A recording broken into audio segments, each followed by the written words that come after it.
Assalamualaikum warahmatullahi wabarakatuh. Perkenalkan, kami dari kelompok 6 mata kuliah penguatan bisnis akan mempresentasikan PPT kami dengan tema mendistribusikan dan mempromosikan produk. Dan kali ini saya akan memperkenalkan anggota-anggotanya. Yang pertama ada Felicia Ramadawati dengan NPM 2101 di 01199. Yang kedua ada Faiza Maulana Salsabila dengan NPM 2101 di 01174. Yang ketiga ada Rizky Dina Larasati dengan NPM 2101 di 010203. Yang keempat ada Farah Sabilillah dengan NPM 2101 di 010207. Yang kelima ada Tutara Masafra dengan NPM 2101 di 01165. Yang keenam ada Diva Aunila Hanif dengan NPM 2101 di 01197. Yang ketujuh ada Enrico Muhammad Zidan dengan NPM 2101 di 01161. Tiga, dari pengertian distribusi. Dalam pendistribusian, kita sebagai distributor harus memiliki area serta strategi yang digunakan agar kita dapat menjual produk yang kita miliki dan memperoleh profit. Selain harga dan produk yang baik, keberhasilan produk juga berasal dari bauran distribusinya atau distribution mix. Adalah perpaduan berbagai saluran distribusi yang menjadi saluran penyaluran produk dari perusahaan dan pengguna akhir. Lalu kita lanjut ke perantara dan saluran distribusi. Perantara atau intermediaries membantu pendistribusian barang baik dengan memindahkan barang tersebut ataupun dengan menyediakan informasi yang mendorong perpindahan barang dari penjual ke pelanggan. Ada juga yang disebut sebagai pedagang grosir atau wholesales, adalah perantara yang menjual produk ke bisnis lain untuk dijual ke konsumen akhir. Dan yang terakhir ada retail atau pengecer atau bahasa Inggrisnya disebut retailer. Mereka menjual produk langsung ke tangan konsumen. Biasanya mereka membuka sebuah toko konvensional dan mendapatkan barangnya dari distributor suatu perusahaan. Kita lanjut ke slide kelima. B. Distribusi barang dan jasa. Saluran distribusi atau distribution channel adalah jalur yang dilalui produk dari perusahaan ke pengguna akhir.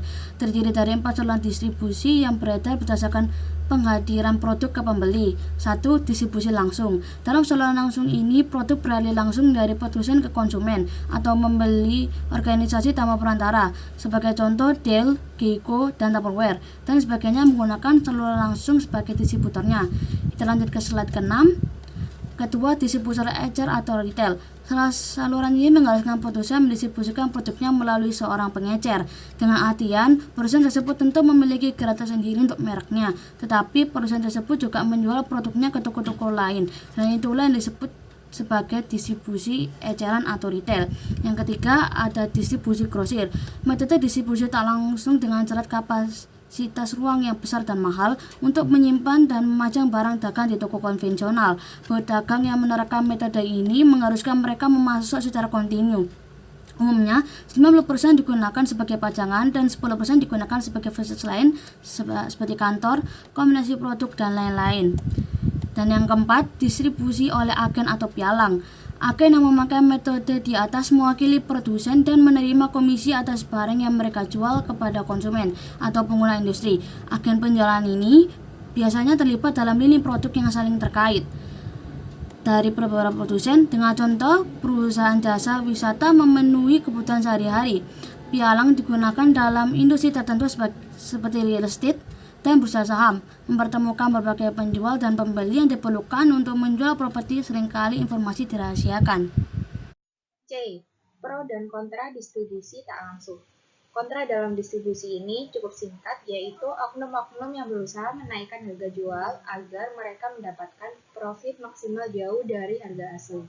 Sementara untuk pro distribusi tak langsung ini tergolong efektif dan efisiensi, mengingat bahwa banyak warga yang sibuk hingga tidak punya waktu serta energi untuk memberi langsung pada tempatnya. Distribusi ini cocok dijadikan sebagai opsi untuk menghemat waktu serta energi. D. Strategi distribusi. Memilih jaringan distribusi yang tepat merupakan suatu bentuk keputusan yang memengaruhi jumlah profit serta angka penjualan produk serta biaya yang dibutuhkan untuk mengedarkan produk tersebut. Umumnya, strategi bergantung pada jenis produk dan kadar cakupan pasar yang paling efektif dalam mengantarkannya dalam ke jumlah pelanggan yang paling banyak. Pemasar berfungsi untuk membuat suatu produk mudah dijangkau di sejumlah lokasi untuk memenuhi kebutuhan pelanggan. Terdapat 3 strategi yang disebutkan. Yang pertama, distribusi intensif, yaitu mendistribusikan ke sebanyak mungkin saluran dan anggota saluran, baik pedagang grosir maupun retail. umumnya digunakan oleh produk yang memiliki harga rendah melalui toko eceran. Yang kedua, distribusi eksklusif, yaitu suatu manufaktur memberi hal eksklusif untuk mendistribusikan atau menjual produk ke pedagang grosir atau peritel yang terbatas. Umumnya digunakan pada satu wilayah geografis tertentu. Yang ketiga, distribusi selektif, yaitu suatu produsen memilih pedagang grosir atau peritel yang akan memberikan perhatian khusus dalam sistem penjualan mereka, kelebihan dalam pajangan dan promosi dan sebagainya. Distribusi ini sering digunakan untuk produk konsumsi seperti perabot dan perlengkapan rumah tangga. Konflik saluran dan kepemimpinan saluran. Manufaktur dan penyedia jasa dapat mendistribusikan produk lebih dari satu saluran dan banyak pengecer bebas untuk melakukan kerjasama dengan produsen manapun sesuai kapasitasnya, dan jika konflik saluran dapat timbul dan dapat diatasi melalui koordinasi yang lebih baik, dan salah satu faktor utama dalam mengkoordinasikan beragam kegiatan organisasi adalah kepemimpinan saluran. Yang pertama, konflik saluran distribusi, yaitu konflik saluran terjadi ketika para anggota saluran tidak sepakat atas peran atau imbalan yang diperoleh. Konflik ini bisa timbul apabila salah satu anggota saluran distribusi memiliki kekuatan pasar yang lebih besar atau dianggap menerima perlakuan khusus. Yang kedua, kepemimpinan saluran distribusi. Salah satu anggota, tepatnya pemimpin saluran, dapat menentukan peran dan imbalan dari pihak lain. Umumnya, pemimpin saluran merupakan pencetus atau produsen. Perdagangan grosir. Pedagang grosir sendiri menyediakan beragam jenis jasa ke pembeli produk untuk dijual kembali atau digunakan oleh pelaku bisnis. Selain menyimpan dan menyediakan ragam jenis produk, sebagian pelanggan grosir menawarkan informasi pengiriman, kredit, dan produk bergantung pada jenis perantaranya. Pedagang grosir.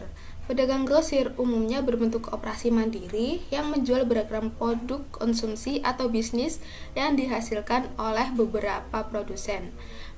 Pedagang grosir membeli dalam jumlah besar lalu dijual kembali ke bisnis lain. Mereka biasanya menyediakan tempat penyimpanan serta layanan pengiriman. Ada beberapa macam pedagang grosir yang umum ditemui. Di antaranya, yang pertama, pedagang grosir jangka penuh. Mencakup sekitar 80% dari seluruh pedagang grosir menyediakan layanan penambah nilai antara kredit, konsultasi pemasaran, dan jasa perdagangan. Yang kedua, pedagang grosir fungsi terbatas. Menyediakan layanan yang lebih sedikit, terkadang menyediakan jasa penyimpanan saja. Pelanggan bisnis ini umumnya bisnis kecil yang memungkinkan mereka membayar secara tunai dan membawa sendiri barang mereka. Ketiga, dropshipper. Bahkan tidak menyediakan persediaan atau menangani produk, mereka menerima pesanan dari pelanggan, bernegosiasi dengan produsen untuk memasok barang, dan menyusun jadwal pengiriman. B. Agen dan pialang. Agen dan pialang termasuk dalam I-agen bertindak sebagai perwakilan penjualan independen untuk berbagai produk perusahaan. Mereka menerima komisi biasanya sekitar 4% sampai 5% dari penjualan bersih. Berbeda dengan pedagang grosir, agen dan pialang tidak menyimpan persediaan. Justru, mereka bertindak sebagai perpanjangan tangan penjualan bagi produsen atau penjual yang tidak memiliki tenaga penjualannya sendiri. Nilai yang diberikan terkait pada pengetahuan mereka atas pasar dan barang yang diperjualbelikan. Mereka menunjukkan dan menawarkan kepada pembeli, menyediakan layanan dan pajangan barang serta tata letak iklan, membuat kemasannya kotor, dan sebagainya. C. Hadirnya e-intermediary. E-commerce untuk mempertemukan jutaan pelanggan telah mengubah jenis dan peran perantara. E-intermediary adalah anggota-anggota pedagang grosir, saluran distribusi berbasis internet yang menjalankan salah satu atau kedua fungsi berikut. Yang pertama, mengumpulkan informasi mengenai penjual dan memaparkannya kepada konsumen. Yang kedua, membantu mengantarkan produk daring ke pembeli. D. Syndicated seller. Syndicated selling terjadi ketika salah satu web menawarkan komisi ke situs web lain atas rujukan pelanggan. E. Shopping agent. Shopping agen membantu pelanggan daring dengan mengumpulkan dan menyortir informasi. Meskipun mereka tidak memiliki barangnya, mereka mengetahui situs web dan toko mana yang perlu dikunjungi, memberikan perbandingan harga yang akurat, mengenali fitur-fitur produk, dan membantu konsumen menyelesaikan transaksi dengan menyediakan informasi dalam format yang ringkas dan instan. F. Pialang B2B. Perantara e-commerce menyediakan layanan daring penambah nilai bagi pelanggan bisnis. Proses penetapan harga antara pembeli dan penjual B2B, komoditas maupun jasa, dapat dialihdayakan pemisalan ke perusahaan lain seperti perusahaan daring. Retail. Beragam toko retail atau eceran tersebar lebih dari 5 juta, baik di USA ataupun negara lain. Dan kali ini, kami akan menyajikan jenis-jenis toko retail konvensional. Terdapat 3 klasifikasi, yaitu retail lini produk, retail murah, dan toko barang kebutuhan sehari-hari. Berikut pemaparan informasi terkait 3 klasifikasi di atas. Yang pertama, ada retail lini produk. Retail yang menampilkan beragam lini produk, antara lain ada toko serba ada atau department store yang disusun ke dalam departemen-departemen lainnya dengan bagian-bagian khusus seperti sepatu, baju, dan sebagainya. Toko serba ada umumnya berukuran besar, menangani beragam jenis barang, begitu pula pasar swalayan atau supermarket. Dibagi menjadi beberapa departemen sesuai kualifikasi produk yang saling berhubungan. Sebaliknya, toko khusus, specialist store, retail yang menjual segmen pasar tertentu lengkap dalam bidang yang sempit dan seringkali memperkerjakan tenaga penjualan yang memiliki pengetahuan produk yang mendalam. Lalu ada retail murah, menghadirkan berbagai jenis produk dengan harga murah. Toko diskon atau discount house memulai dengan menjual sejumlah besar barang dengan pengurangan harga yang besar bagi pelanggan yang membayar tunai. Ketika barang bermerek mulai masuk ke dalam pasar tersebut dengan biaya overhead lain yang ditekan, mampu untuk memberikan pilihan harga yang lebih baik dibanding toko lain.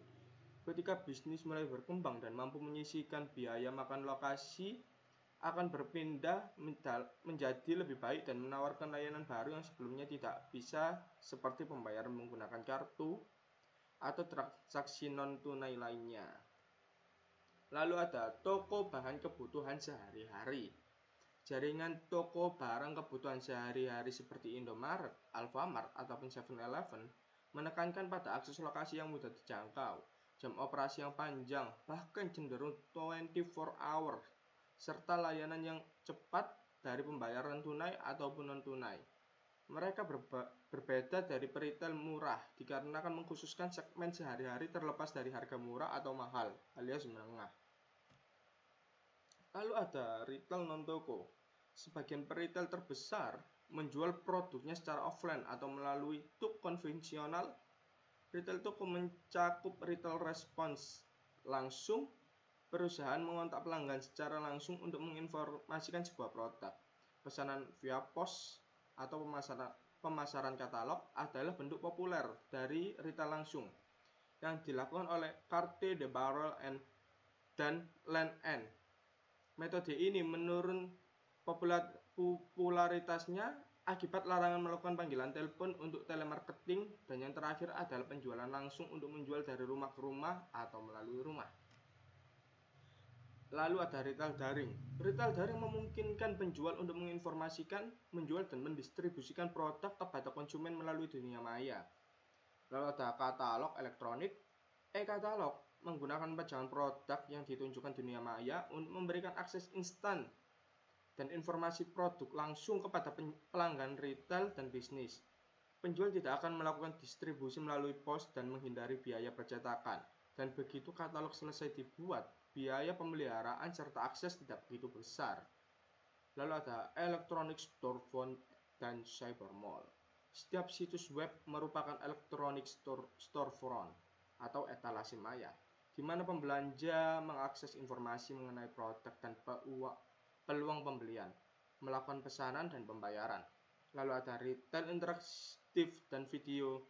Retail video adalah bentuk pemasaran interaktif yang sudah lama ada memungkinkan penonton untuk berbelanja di rumah dari saluran televisi. Distribusi fisik merujuk pada kegiatan yang dibutuhkan untuk memindahkan produk dari perantara atau produsen kepada pelanggan dan mencakup operasi pergudangan dan transportasi. Tujuannya adalah menyediakan barang kapanpun dan dimanapun konsumen inginkan karena penting bagi kepuasan pelanggan. Sebagian perusahaan telah menerapkan distribusi sebagai pilihan strategi pemasaran. Distribusi fisik ada operasi pergudangan. Penyimpanan atau pergudangan adalah bagian utama dari manajemen distribusi. Gudang pribadi dimiliki oleh satu produsen, pedagang grosir atau retail yang mengelola barang dalam jumlah besar, dan penyimpanan berkala dan produsen memerlukan beberapa lokasi penyimpanan untuk mengirimkan produk ke berbagai pasar.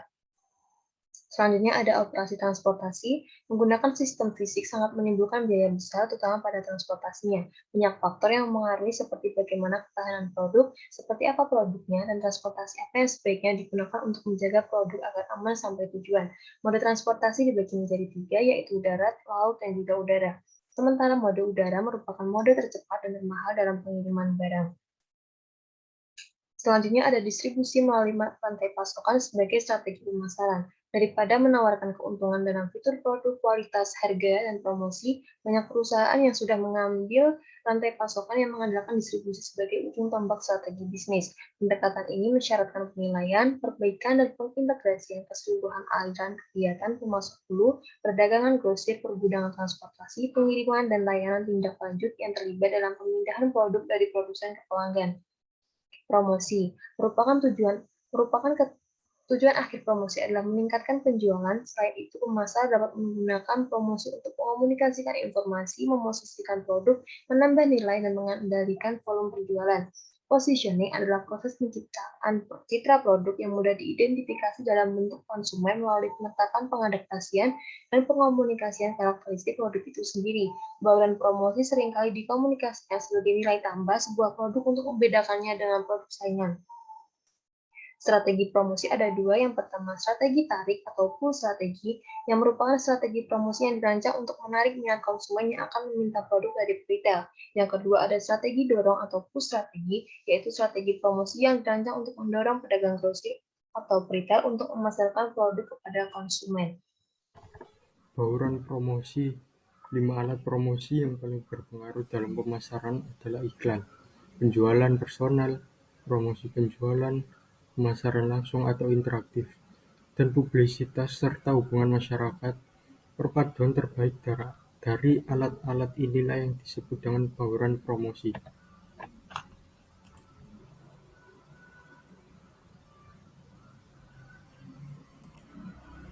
Dalam menciptakan bauran promosi, pemasar menyesuaikan alat-alat promosi dengan 5 tahapan dalam proses keputusan pembelian. 1. Ketika konsumen pertama kali mengenali kebutuhan untuk melakukan pembelian, pemasar menggunakan iklan dan publisitas yang dapat menjangkau banyak orang dengan cepat. Kedua, saat konsumen mencari informasi mengenai produk yang tersedia, iklan dan penjualan personal menjadi metode penting untuk mengedukasi mereka. 3. Penjualan personal bisa menjadi penting ketika konsumen membandingkan dengan produk pesaing. 4. Ketika pembeli siap membeli produk, promosi penjualan bisa memberikan insentif. 5. Setelah melakukan pembelian, konsumen mengevaluasi produk dan mencatat kekuatan dan kelemahan produk tersebut. Promosi iklan. Iklan merupakan komunikasi berbayar dan bersifat non-personal yang menjadi sarana sponsor untuk menginformasikan audiensi pada suatu produk. Media iklan. Konsumen hanya memperhatikan iklan yang mengunggah minat. Proses iklan bersifat dinamis, mencerminkan perubahan minat dan preferensi, baik konsumen maupun pengiklan itu sendiri. Iklan koran dinilai lebih informatif dan berguna ketimbang media lain. Pengiklan makin banyak yang beralih ke media lain, makin condong ke iklan media daring, ponsel, dan PDA karena jumlah pembaca koran makin menurun. Pelacakan iklan waktu nyata. Saat konsumen sedang berjalan melihat iklan pada layar video, Kamera memperhatikan para pembelanja dan menganalisis demografi serta reaksi pemirsa terhadap iklan tersebut. Pembuat sistem pelacakan mengklaim akurasinya mencapai 90%, namun ketika disempurnakan, dapat mengubah presentasi produk menjadi produk yang disukai dengan tampilan visual untuk menarik dan menyita perhatian Anda. Pemasar harus mencari tahu siapa pelanggan mereka, media apa yang menyita perhatian pelanggan, pesan apa yang menarik mereka, dan bagaimana mengunggah minat mereka. Penjualan personal. Penjualan personal atau personal telling mengharuskan seorang tenaga penjualan berkomunikasi empat mata dengan calon pelanggan untuk mengenali kebutuhan dan menyesuaikannya dengan produk yang ditawarkan. Hal ini memberikan penjual gambaran yang lebih jelas mengenai apa yang diinginkan pembeli dan memungkinkan tenaga penjualan untuk memberikan layanan yang memberikan nilai tambah.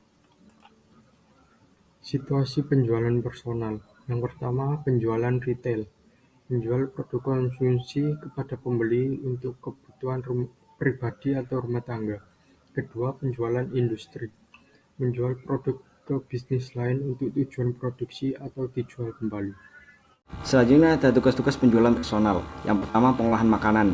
Seorang tenaga penjualan menerima pesanan dan mengawasi penanganan dan pengiriman produk. Yang kedua, penjualan kreatif. Bertugas menyediakan informasi dan mendemonstrasikan manfaatnya untuk membujuk pembeli agar melakukan pembelian.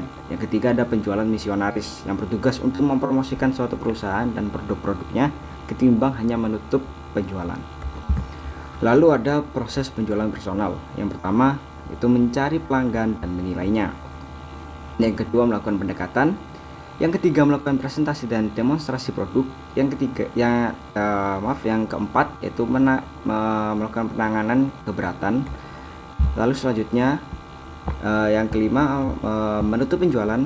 Lalu yang keenam, melakukan tindak lanjut. Lalu ada promosi penjualan.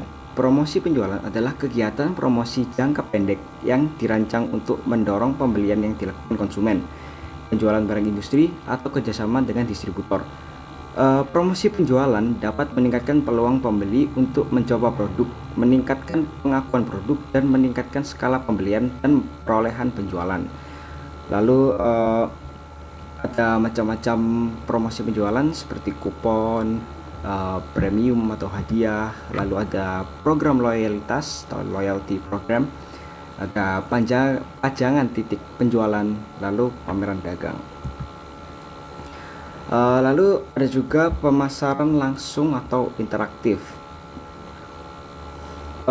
Pemasaran langsung atau interaktif adalah penjualan non personal yang mendorong konsumen untuk membeli produk tidak dari toko retail dan diarahkan untuk membeli produk dari rumah tangga, tenaga kerja, atau dengan menggunakan perangkat bergerak selama berpergian. Metode penjualan ini mencakup retail non-toko, yaitu katalog, telemarketing, belanja dari rumah, penjualan via pos, iklan respon langsung, dan juga internet. Lalu publisitas. Publisitas adalah informasi mengenai suatu perusahaan, produk, atau acara yang disiarkan oleh media massa umum untuk menarik perhatian publik. Meskipun publisitas gratis, pemasar tidak memiliki kendali atas konten media yang disebarkan oleh wartawan dan penulis, dan karena ditampilkan dalam format berita, konsumen seringkali menganggapnya objektif dan kredibel. Lalu ada hubungan masyarakat.